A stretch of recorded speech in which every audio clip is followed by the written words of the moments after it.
Saudara, tersangka kasus pencemaran nama baik terkait ijazah Jokowi, Roy Suryo dan Tifa Suma tidak ditahan oleh pihak kejaksaan. Menurut kuasa hukum Roy Suryo dan Dr. Tifa, Refli Harun, sebelum pelimpahan berkas kliennya, pihaknya mengirim surat kepada Kejaksaan Negeri Jakarta Selatan yang isinya meminta penangguhan penahanan atau tidak ditahan. Pihaknya kini fokus kepada persidangan. Sebelumnya, Roy Suryo dan Dr. Tifa ditangkap dan ditahan di Polda Metro Jaya pada Jumat 19 Juni lalu.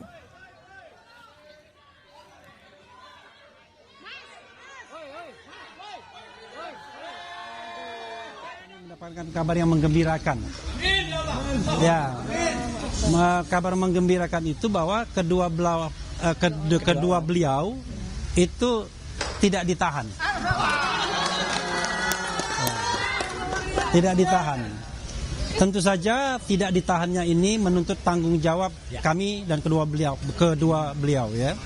Jadi tanggung jawabnya tentu menjaga iklim tetap kondusif dan kita nanti berpikir bagaimana menghadapi kemungkinan persidangan ke depan dengan profesional, dengan mengedepankan ilmu-ilmu hukum yang kita punyai, sehingga apa yang ingin kita bela, apa yang ingin kita katakan itu memang berdasarkan hal-hal yang memang betul-betul dilindungi oleh konstitusi dan undang-undang. Dapat kami sampaikan bahwa berdasarkan pendapat dari tim jaksa penuntut umum terhadap permohonan kuasa hukum dan keluarga para tersangka untuk tidak dilakukan penahanan, mempertimbangkan keluarga sebagai penjamin yang bersedia menerima risiko apabila tersangka tidak hadir dalam persidangan, serta surat pernyataan dari para tersangka yang akan senantiasa kooperatif memenuhi segala kewajiban dan aturan yang berlaku, dan tidak akan mengulangi perbuatan dimaksud, menjaga situasi kondusif, maka sesuai mekanisme dan ketentuan yang berlaku terhadap para tersangka tidak dilakukan penahanan. Pihak kuasa hukum Roy Suryo dan Dr. Tifa sebut ajukan penjamin agar tidak ditahan. Kita bahas bersama pengacara Roy Suryo dan Dr. Tifa, Ahmad Kozinudin, pengacara Presiden ke-7 Republik Indonesia Joko Widodo Yakub Hasibuan, dan pakar hukum pidana Universitas Tarumanegara Heri Firmansyah. Selamat sore semuanya. Selamat sore, Mbak. Ya, saya coba ke Bang Kozinudin dulu. Mungkin Anda bisa menceritakan apa yang tadi Anda lakukan untuk membela klien Anda sehingga Dr. Tifa dan juga Roy tidak ditahan. Baik, bismillahirrahmanirrahim. Saya kira yang pertama kami ingin mengucapkan puji syukur kehadirat Allah Subhanahu wa taala karena tidak mungkin terjadi segala peristiwa di dunia ini tanpa izin dari Allah. Yang kedua, secara zahir kami tentu saja berterima kasih kepada seluruh pihak yang ikut berperan dalam proses ini sehingga klien kami pada akhirnya tidak dilakukan penahanan. Tentu pihak-pihak yang dimaksud, yang pertama seluruh rakyat Indonesia yang telah mendukung dan mendoakan klien kami. Yang kedua, pihak-pihak yang ikut menjamin dalam perkara ini ada Majen TNI Sunarko, Komjen Pol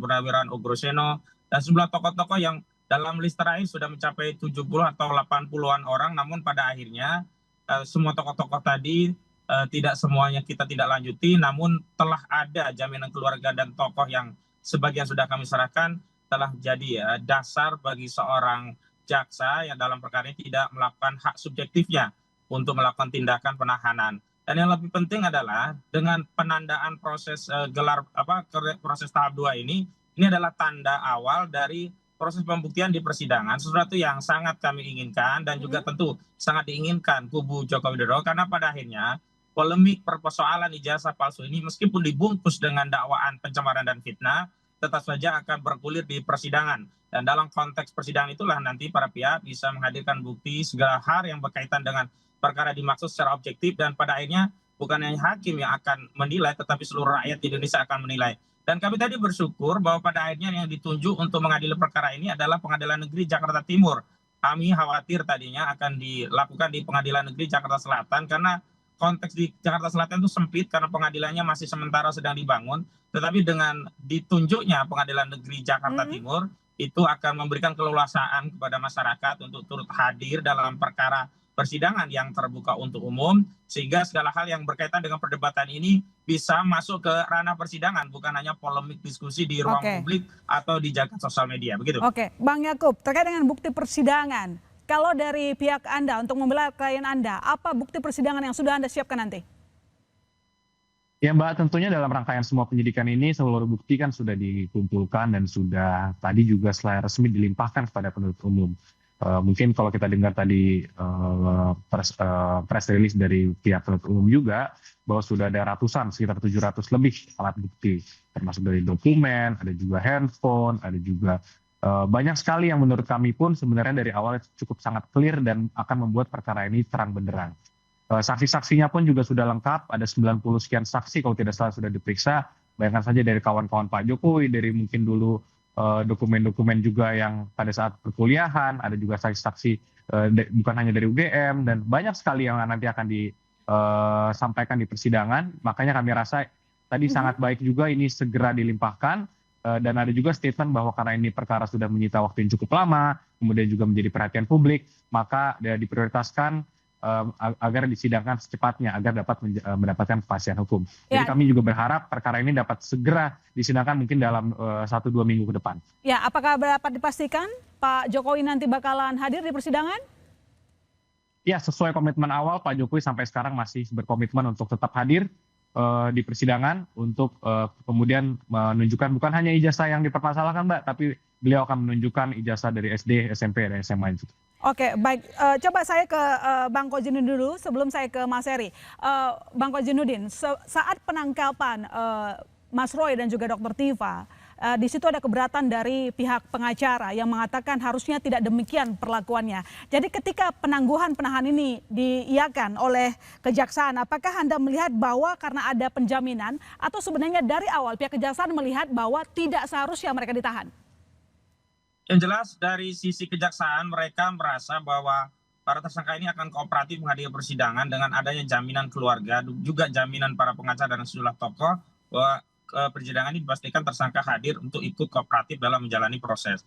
Namun dari sisi kami tentu ini adalah bagian dari upaya agar kejaksaan tidak merepetisi tindakan represif yang dilakukan oleh Polda Metro Jaya yang mengambil upaya paksa berupa penangkapan dalam proses pra tahap 2. Padahal untuk tahap 2 tentu kita semua tahu ada mekanisme yang bisa ditempuh melalui pemanggilan, bukan melalui penangkapan. Dan kami membaca sebenarnya ini adalah pesan dari Solo agar klien kami menyerah. Kenapa? Karena pada proses tahap 2 ini sudah ada tawaran dari jaksa untuk meminta maaf, untuk berdamai dengan Joko Widodo. Tapi jawaban klien kami tegas, tidak meminta maaf karena tidak ada kesalahan dilakukan dalam proses penelitian. Bang Kojinudin, sebentar, siapa dari pihak siapa yang bisa dilakukan dengan ya? Dari pihak siapa tadi yang meminta merekomendasikan meminta maaf? Itu dari kejaksaan, itu bagian dari mekanisme play beginning ya. Dan tentu saja jawaban dari klien kami tegas sebagaimana juga pernah ditawarkan itu pihak penyidik untuk melakukan apa yang disebut dengan restoratif justice melalui perdamaian. Tapi yang jelas bahwa klien kami sekali menyatakan penelitian 99,9% itu palsu, maka tetap akan demikian dan itu akan dibawa pada proses persidangan. Jadi upaya-upaya untuk menghentikan kasus ini dengan upaya menawarkan restoratif justice, perdamaian, dan meminta maaf, itu selalu ditolak oleh klien kami karena memang keinsafan klien kami tidak pernah melakukan kesalahan dalam penelitian. Kalaupun itu kesalahan, tapi kesalahan yang bersifat ilmiah, bukan kesalahan yang kemudian dianggap sebagai sebuah pencemaran dan fitnah. Dan karena konsistensi itulah klien kami hari ini tetap melakukan proses untuk menjalani proses persidangan yang itu kita tunggu, begitu. Oke, baik. Coba saya ke Mas Heri. Mas Heri, sebelumnya penangkapan Roy dan juga Dr. Tiva cukup bikin heboh karena pihak dari pengacara Roy maupun Dr. Tiva mengatakan harusnya tidak ada penangkapan seperti itu karena kejahatannya bukan yang luar biasa, tidak mengkhawatirkan. Jadi bagaimana kita membaca yang terjadi perkembangan saat ini adalah Dr. Tiva maupun Roy tidak jadi ditahan oleh kejaksaan? Iya, ini jadi anti klimaks ya. Karena kalau bicara penangkapan kan berarti ini ada upaya paksa yang memang dari awal dilakukan sesuai dengan ketentuan pasal 89 KUHP ya, Mbak Ilona, Undang-Undang 20 tahun 2025. Tapi dalam proses lanjutannya ternyata ketika tahap 1 kemudian berkas nyatakan lengkap, tinggal nanti menunggu tahap 2, penangguhan penahanan yang memang sudah diatur di dalam pasal 110 Undang-Undang KUHP yang baru itu ternyata diberikan oleh kejaksaan. Ini memang menjadi domain masing-masing institusi ya. Masalahnya berarti kan ada pandangan yang berbeda di situ ya.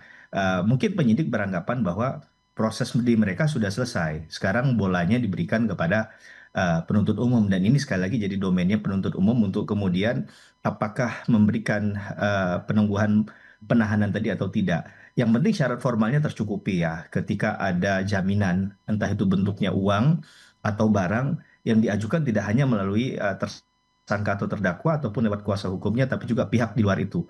Di mana ada konsekuensi yuridisnya juga, Mbak Ilona. Ketika terjadi misal katakanlah yang bersangkutan melarikan diri atau menghilangkan barang bukti, atau tadi sudah di prolog juga disampaikan oleh Kepala Kejaksaan Negeri Jakarta Selatan ya, katakanlah melakukan tindak pidana baru misalnya, itu juga bisa dilakukan penahanan, berarti bisa digugurkan. Jaksa bisa melakukan perlawanan terhadap penangguhan penahanan tadi. Yang penting sekarang adalah Bang Roy Suryo dan kawan-kawan, terutama yang dalam ini Mbak Tifa ya, dua orang inilah yang saya katakan yang harus berhati-hati untuk bicara di media, di publik ya. Karena sekarang itu menjadi catatan dari penilaian jaksa.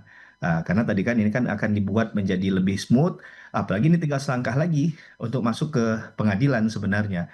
Saya rasa tidak ada halangan memang untuk kemudian proses ini berjalan. Tadi juga sudah disampaikan oleh tim kuasa hukumnya Bang Roy Suryo dan Mbak Tifa ya, bahwa ini akan kemudian dihadapi di proses persidangan. Kita tinggal menunggu pembuktiannya, karena bicara tentang pasal-pasal yang dipasang kemarin memang menarik ya, pasal 310, 311, kalau saya nggak salah ya, ada Undang-Undang ITE juga. Ini kan bicara tentang melihat bagaimana fitnah itu bisa terjadi dalam kasus ini, apakah memenuhi unsur delik dalam pencemaran nama baik terkait dengan dugaan ijazah palsunya. Apakah benar Bang Roy Suryo sebenarnya tahu itu asli tapi mengatakan tidak asli.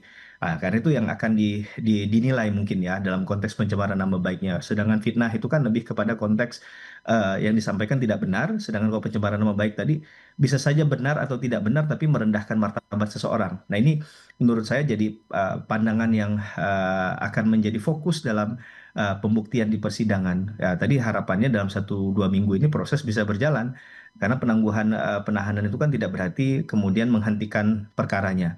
Kira-kira itu tanggapan dari saya, Mbak Ilona. Oke, Bang Kozinudin, apakah karena Anda juga yang membandingkan kasus dengan Sylvester, apakah itu juga tadi disampaikan kepada kejaksaan sehingga akhirnya dilakukan penangguhan penahanan terhadap Roy dan juga Dr. Tifa? Nanti dijawab, kami segera kembali saudara, tetap di Sapa Indonesia Malam.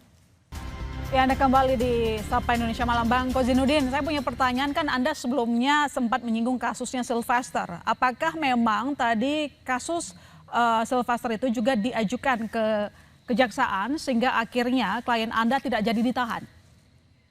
Secara formal memang itu tidak menjadi bagian dari pertimbangan dari surat permohonan penangguhan penahanan. Namun secara advokasi dan litigasi memang itu adalah hal yang selalu kami suarakan dalam berbagai advokasi non litigasi melalui diskusi media dan berbagai kesempatan. Kenapa?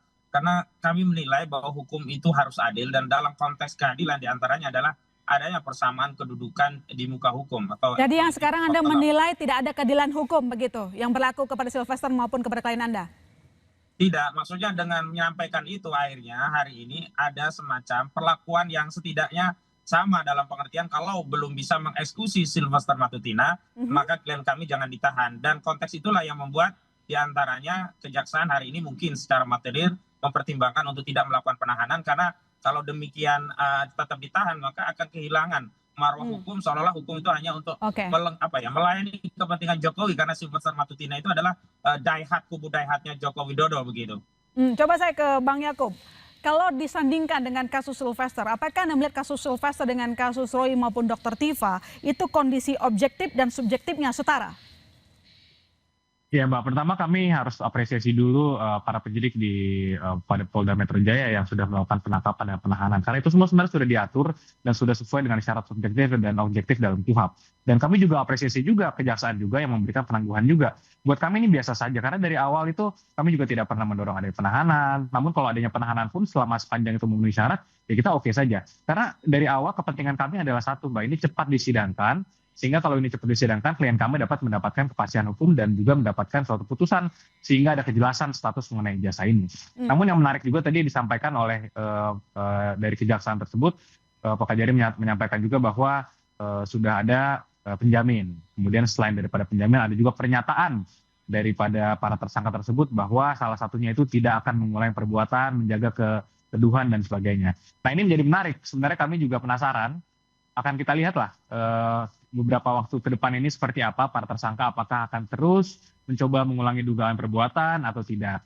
Karena kan bagaimanapun juga salah satu syarat objektifnya adalah itu, syarat subjektifnya adalah itu, kekhawatiran bahkan mengulangi perbuatan. Dan mungkin semua masyarakat bisa menilai beberapa bulan terakhir mungkin setiap hari mereka ada di TV. Namun ya buat kami kembali lagi, kehadiran di TV atau di media yang Anda maksud itulah yang membuat kemarin Dr. Tifa maupun dengan Roy Suryo wajar ditangkap, diamankan. Bukan, kalau itu tentunya sudah para penyidik tentunya memiliki pertimbangan yang cukup matang. Kami tidak tahu pertimbangannya karena itu adalah pertimbangan internal dari para penyidik. Namun apapun itu Mbak, secara normatif pun jika seseorang tersangka yang sudah disangka melakukan suatu tindak pidana, kemudian terus mencoba mengulangi hal tersebut, tentunya itu kan menjadi pertimbangan juga. Tapi disandingkan oleh Bang Kozinudin, kasus Mas Roy dan juga Dr. Tifa dengan kasus Sylvester, kenapa ada perlakuan yang berbeda? Itu tadi kata Mas Kozinudin bilang. Tanggapan Anda gimana? Tentunya kami tidak mau masuk ke arena tersebut karena kami juga bukan merupakan kuasa hukum Bang Sylvester, dan kami juga saya tahu bahwa kasusnya deliknya juga berbeda, pasal berbeda, jadi mungkin tidak apple to apple untuk kita diskusikan. Tapi yang jelas kami yakin juga para rekan-rekan penegak hukum dari kejaksaan tersebut juga mengambil suatu keputusan cukup besar ini untuk memberi penangguhan ini juga telah memiliki pertimbangan yang cukup matang, dan kami sangat menghormati itu, Mbak. Oke, baik. Mas Heri, kalau kita sandingkan di dua kasus yang disampaikan oleh Bang Kozinudin tadi, apakah memang kasus Sylvester dan juga kasus Roy maupun Dr. Tifa itu kondisinya objektif dan subjektifnya setara, jadi bisa disandingkan soal perlakuan hukumnya, Mas Heri? Kalau kita bicara subjektivitas dan objektivitas, tentu kembali ke Kitab Undang-Undang Hukum Acara Pidana kita ya.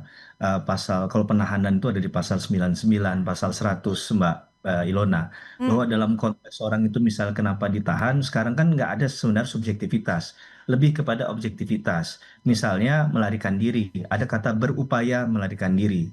Menghilangkan barang bukti, ada kata berupaya menghilangkan barang bukti. Jadi kalau dia dianggap katakanlah ingin melarikan diri, dia misalnya ngambil uang dalam jumlah besar kemudian beli tiket. Nah itu ada tendensi dia akan melarikan diri.